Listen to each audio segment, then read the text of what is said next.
This is the place for inspiring conversations, learning from the experts and exploring all things health and wellbeing, specifically for women and busy mums. Welcome to Tassie Chats.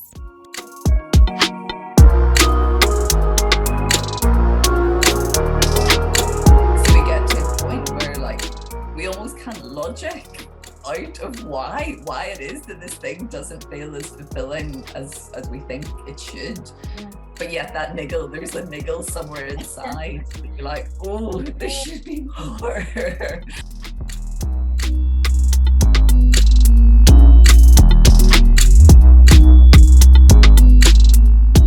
Morning, Debbie. How are you? Thanks for joining us. Thank you so much for having me. It's really, really lovely to be here. Absolute pleasure. No, I'm looking forward to our chat. Can you start by introducing yourself and telling me a little bit about what you do and about your work? So it looks fascinating. Yes, absolutely. I'm Debbie, and I am an embodied entrepreneur coach. So I help busy mums who are already often in a corporate or professional job to start a business that does good in the world and also feels amazing for them. And it's, I guess, as we were talking about just before, this has really been like an evolution for me. So I spent 12 years as a corporate geophysicist previous to this. And so it maybe from the outside, it looks like quite a pivot to go into coaching. But for me, it feels like a really natural evolution. Like I really feel like I found the thing that I was always meant to do. Yeah. And after I left the corporate world, I started supporting mums with finding more balance, but very, very relatable to what you're doing as well. And what I found was with the mums that I was working with, quite often at the heart of that, it was this real unfulfillment or a lack of purpose in their job, where so many of my clients found themselves post kids in a job that they liked, and on the outside, maybe on paper, it all looks good, but it just didn't set their soul on fire. And they had this real niggle that there should be more, that secret wondering, is this what I worked so hard for all this time? And it can be so hard, can't it? Because if you've got got a job, and I can relate to that, when you've got a job and you're like, but it's great, and it's I should feel very, grateful, very lucky to have this job, and I worked so hard to get to this point. So it can be really hard, can it, to kind of deal with that kind of dual aspect of but it's a really good job. I think I should love it, but just there's something missing. Yes, and I think that word I should love it is so key, because it's I think that we're sort of drip by society, we're sort of drip fed this notion of what success should look like. And I think that so many of us follow that version of success, and so we get to a point where we almost can't logic out of why it is that this thing doesn't feel as fulfilling as we think it should. But yet there's a niggle somewhere inside. You're like, oh, there should be more. And so that's really the point when I would start working with a lot of clients, because maybe they've got they've recognized this niggle, they've maybe got an idea of what business they would love to have, and maybe even have taken those first tentative steps in getting started, but things haven't really got off the ground yet. And so I really help them in the very initial startup phase, figuring out what it is that they actually want, both from the business in terms of what impact they want to make through the business, what income they want to make through the business, but just as importantly, or maybe even more so, what sort of a lifestyle they want the business to support as well. I love that. And it's so key, isn't it, for anyone and everyone, but I think particularly for mums and families, because, and I've definitely tried to do that as well. You know, people used to talk about this kind of work-life balance thing, and I'm really trying to kind of eke it out, so actually it's all kind of one of the same, and if you can kind of level it out, so you know your work is part of your life and your life is part of your work, and it kind of works a little bit more harmoniously. I think it must be such a fascinating job to have, or career to have, yours, because I love ideas and businesses and all this kind of stuff, and you must just get so many kind of cool people come past your door, like with cool ideas and new businesses, and like with that beginning energy and excitement. It must be so exciting for you, like, oh, that's a great idea. Have you had a real kind of variety of different ideas and businesses, and yeah, some that stand out, like, that's great, that sounds cool, I'd love to know about some of them?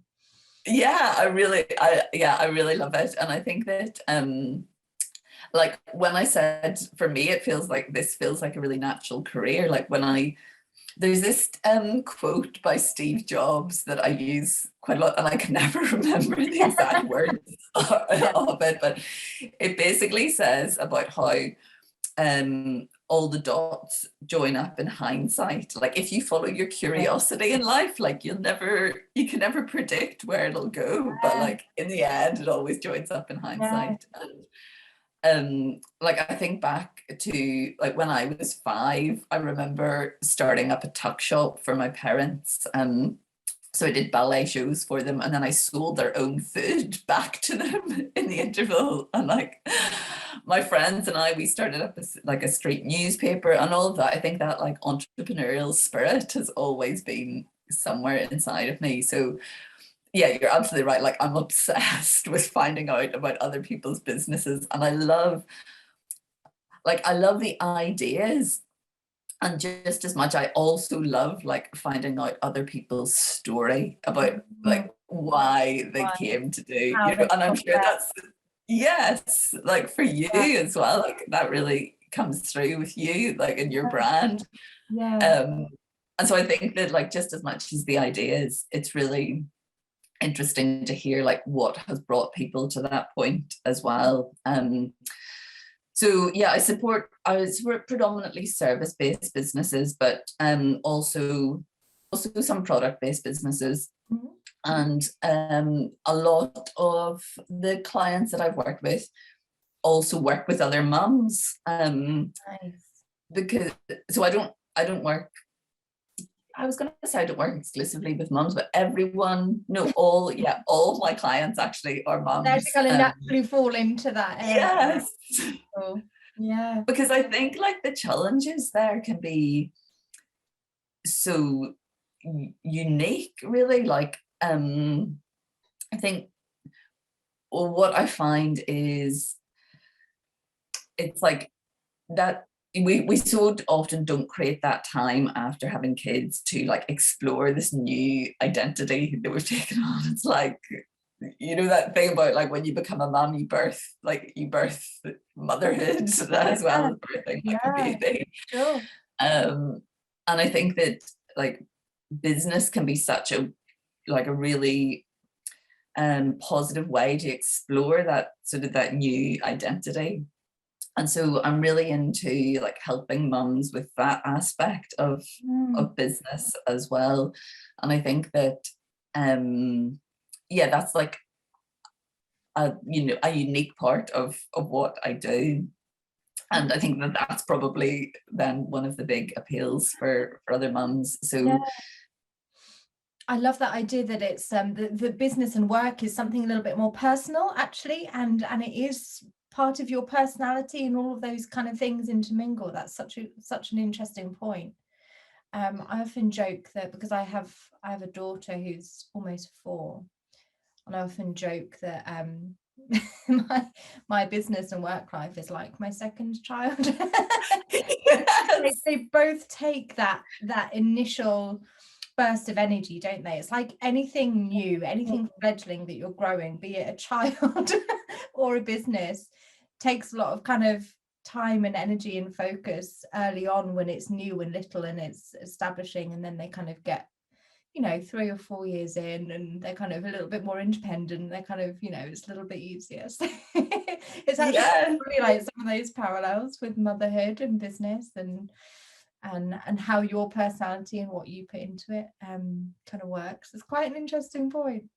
Yeah, absolutely. Like, I love that. And I think it really relates to like what you were saying about work-life balance. Like, I think that in life as a working mom and an entrepreneur, like, it's so difficult to compartmentalize things. Like, and I think to the point where maybe like a lot of us don't even want to compartmentalize it, because I know that for so many of the mums that I work with, you know, setting an example to their kids is such a big part of why they want to like follow their own dreams and start a business in the first place. And so bringing their kids along on that journey with them is so important. And I think that that's like, that goes back to that bit about supporting people with what sort of a lifestyle they want, because like so many of us talk about wanting more work-life balance without thinking about like specifically what that means. What does that look like? Yeah, sure. Yeah, just a kind of vague notion that I want to kind of be a bit freer. But yeah, exactly. And I think that for me, when I was in the corporate world, like often when people talked about work-life balance, really what they meant was like reducing the number of hours that they spent at work so they could have like more hours in like life. Yeah.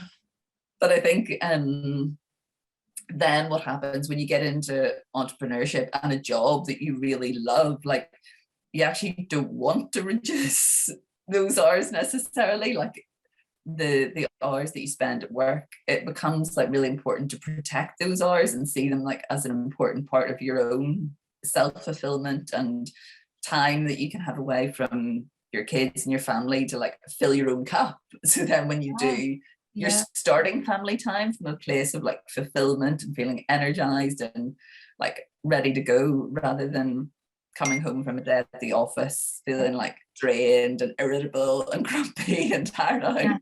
Yeah, for sure. And like kind of inspired, isn't it? It's interesting you talking about energy. It's true. It's like anything, whether it's your job or relationships or friendships or hobbies or whatever it is, it's whether it kind of drains your energy or whether it kind of invigorates you and inspires you. Like, it's not going to be like that every day, but yeah, generally if you can have that thing that kind of gets you excited and gets you kind of creative and gives you energy, that's so important.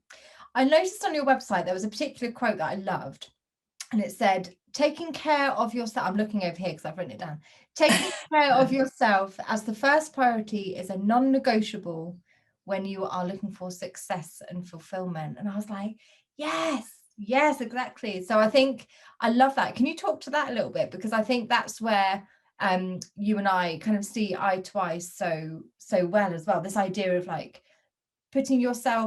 not putting yourself first, but prioritizing your own needs and fulfillment and care, and you know, making sure that that's kind of in place so that all the other things fall into line. How does that work within your work and your business, and how you advise people when you're working with them? So this is, it's a really nice segue from what we've just talked about. So I guess this is where the embodiment aspect of my work comes in. So I'm not sure how much, I think people, with the term embodiment, people understand different things by the term embodiment. And for me, like how practically what it looks like is just being more aware of what's happening in your body. And I like to like incorporate lots of different practices into my business coaching that support people to become more aware of what's happening in their body, so that like we can start to recognize those very things that you just talked about. So like, what is it that we're doing that makes us feel energized, or what is it that like gives you those pangs of like excitement in your stomach, or the nerves in your stomach, or or that like really emotionally drains you and then leaves you irritable and grumpy, etc. So some of the ways I do that are through meditation practices, journaling, so lots of the things that lots of the tools that you would use as well. And then different like embodied practices as well. So for example, quite often with my clients I used embodied yoga poses. So there's some that we can do poses about. I'll do a little mini demonstration here for you. Yeah. So like one embodied yoga pose would be giving pose. So you hold out your arms in front of you as if you're like giving somebody a tray of sandwiches. And usually I do it standing up. So imagine you're offering these out to somebody and like you can start just notice how that feels in your body. Like, is this something that feels familiar to you? And then you can lean a little bit further as if you're like imposing these on somebody. Like, it's like, oh, go on, take one, take one. Yeah. And it's like, oh, how does this feel on my body? And this is like quite often as mums, we fall into this way of being where we're really over giving, like we're giving a lot. And like, if you notice this place, it doesn't feel so balanced. Like you wouldn't really want to stay here for a very long time. Yeah, exactly. And so like when you can start to notice just subtle differences like that and then return to like a place of center and stability, it really helps build up that awareness of just how you're being in everyday life. And you know, then once we build up this awareness, it then gives us a little bit more choice with what we do. That is so fascinating, Debbie. I love that. I love two things specifically. One is this idea of the movement and the body that you're using, because it's like I mean, that's a massive subject, isn't it? That, you know, this idea of kind of body language and poses, and then there's that whole thing, isn't there, of kind of, you know, if you're nervous, if you're about to go into an interview or a proposal or something, and you kind of embody big confident shapes that kind of affects, you know, reverse engineers and affects your mindset. So this idea of kind of integrating your body and your mindset is huge, and it's amazing. And the other thing is awareness, and actually I hadn't kind of really considered that, but even before the point of maybe people reaching out to you or deciding about what they want to do with careers and business and stuff, that's really the first step, isn't it? Awareness. Because I guess when we're so caught up in the rat race and we're just going to the corporate job day in, day out, sometimes you don't even stop to breathe and to be aware, because you're just on that kind of treadmill. So that's a really interesting point, just to have that awareness. Do you think maybe that's why so many mums or new mums have a career work kind of shift after having babies? Because it's something that, you know, having, whether you've got maternity leave or just that kind of jolt of having a lifestyle change, kind of gives you that chance to go, what am I doing? And kind of initiates. Absolutely. Yeah, I think it's really that. I think there's so much like for lots of different reasons, that like very much as you say, it gives you that time out and just being in a different environment than the environment you're used to in every day. Like you're surrounding yourself with different people every day as well. And then also I think just that, like in that slowing down and like building that connection with your kids, it just gives you that chance to like reevaluate what it is that's important to you, and whether like the job that you had before is really what you want to go back to. Like, do you feel excited to go back to that? And does it feel like, you know, an important addition to your fulfillment? Or is there that like, oh, the pit of dread, like I feel like I have to, but yeah. Wow, that's so interesting. Really... And have you seen, or could you speak to the whole COVID thing that's just gone on? Because there was, and I was trying to think of what it was called yesterday, isn't it, like kind of the big resignation, or the big the great resignation. That's been another kind of big pause, hasn't it? That's been another jolt for people to go, hang on, let me just think about this for a second. What am I doing? You must have seen that having an impact on lots of people kind of reevaluating things and maybe starting something new. Yeah, absolutely. And I think like both positive and negative, like I really recognize in this, like when we're having this discussion, there's like a financial tipping point in it, where for some people, like it doesn't feel like there's the luxury of like choosing an alternative career. And like I very much incorporate that into my work as well. So it's like we talk about the embodiment in terms of how things feel, but like so my background is in geophysics and maths, and so I'm also like, there's the other side that's all rooted in the logic and like figuring out the numbers and the figures and statistics of it all, which is like a really nice compliment, I find. And so I think when it comes to the great resignation, like unfortunately, like there's a lot of mums who have been like forced out of the workplace, like unfairly, or like without them wanting that to be the case. But yes, equally, like on the flip side, there's lots of people who've just had that chance to reevaluate. And like I know I work exclusively from home now, but lots of my friends here are still in the corporate world, and so having had now 2 years without any commute at the start and the end of the day, there's suddenly like, oh, well, why would I not want to spend 2 hours of my day driving to and from an office? Because like it's not just 2 hours of the day, it's the impact that then has on family life as well, and the logistical aspect of that. And it means mornings are way more rushed and evenings are way more rushed. And so I think there's that practical aspect, but there's also that like the fulfillment piece as well, because I think that COVID was a funny time, wasn't it, where like life felt like slower and yet more hectic all at the same time. It's just been a whole thing, hasn't it? It's just been a whole weird thing. Yeah, for sure.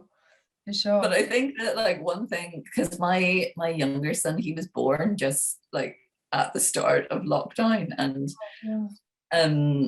like I know that not being able to take him to baby classes and things, like we just spent way more time in the back garden. And whereas my older son I had been taking out and about all the time, I suddenly realized that like actually he's as happy with like a bucket of water and a stick in the back garden as he is. And it really helped me to appreciate just like the smaller, simpler things in life. And like there's something in that really helps you, or helped me reconnect to like my purpose. And so I imagine that for other people there's that aspect of it as well. Like it just, the simpler things help you get more in touch with what's really important to you and what you really want to devote your energy to. Yeah, that's so true. So then to kind of leave us with something, then how would you advise people to start looking into that, to start connecting to maybe their intuition and have that moment of pause? Maybe they're not at that point of awareness, or maybe they are maybe just starting to think about it. What are some of the ways that you would advise people to kind of just start shining the spotlight on that a little bit, and trying to figure out actually what is important to me and what do I want to do and what are the options available to me? Because it can be a bit overwhelming as well, can't it? It really can. And yeah, I love that question. It's such a great one to finish on as well. So I run a group program. It's a 3-month program at the minute, soon to be extended to 4. And we go through like 3 very simple steps on that. And we start with why. So what I often see is, which I did myself for a long time, is like when we think about starting a business, we start with how, like what's the business going to, like, we jump to what's the business going to be, like, what's the business plan going to look like, how am I going to make sales, how am I going to like get customers, how am I going to get on social media, like all the logistics. And I think especially if you come from a corporate background as well, like your mind is like almost trained right in the strategy.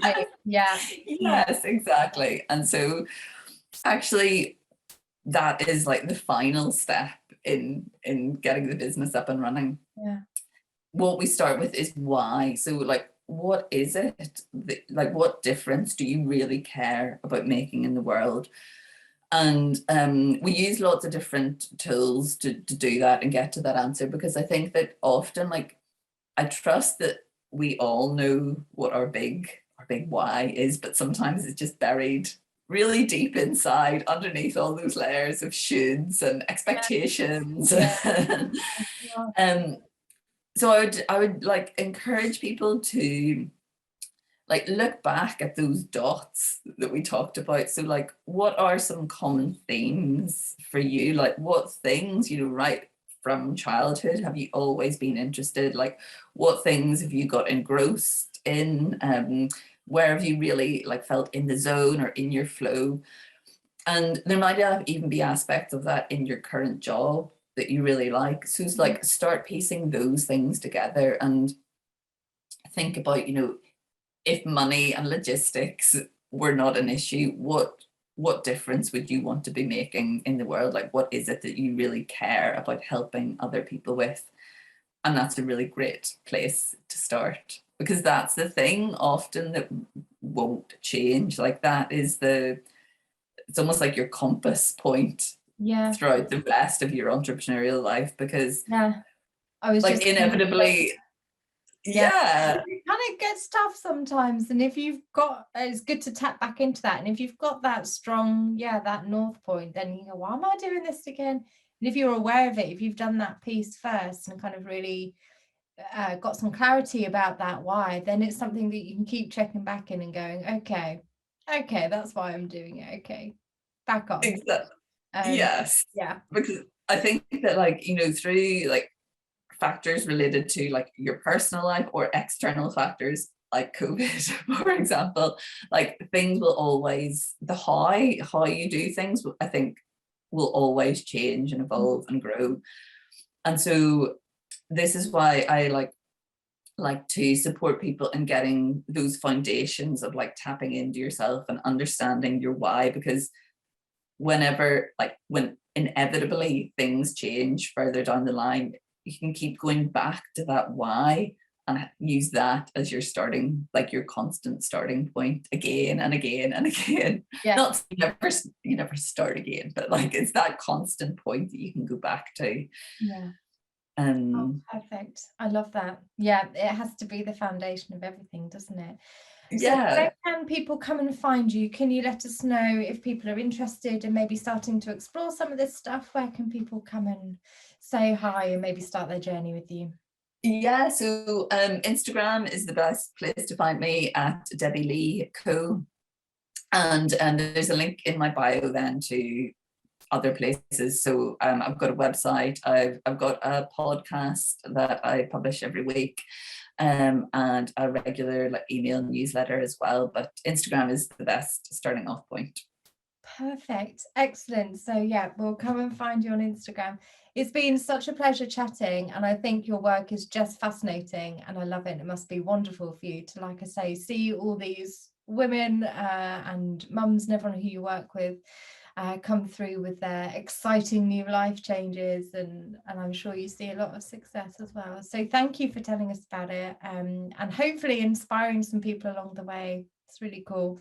And likewise, like, thank you so much for having me. It's been like a real pleasure to chat, and likewise about your work as well. I think that like when we talk about those foundations and like that self-care, like what you're doing is like absolutely key and foundational to that. So it feels like such a compliment. We have some whys. We have some. Exactly. Oh, it's amazing. Well, look, stay in touch, and we'll chat again soon, I'm sure. Fab. Thanks, Sarah. Week. Bye.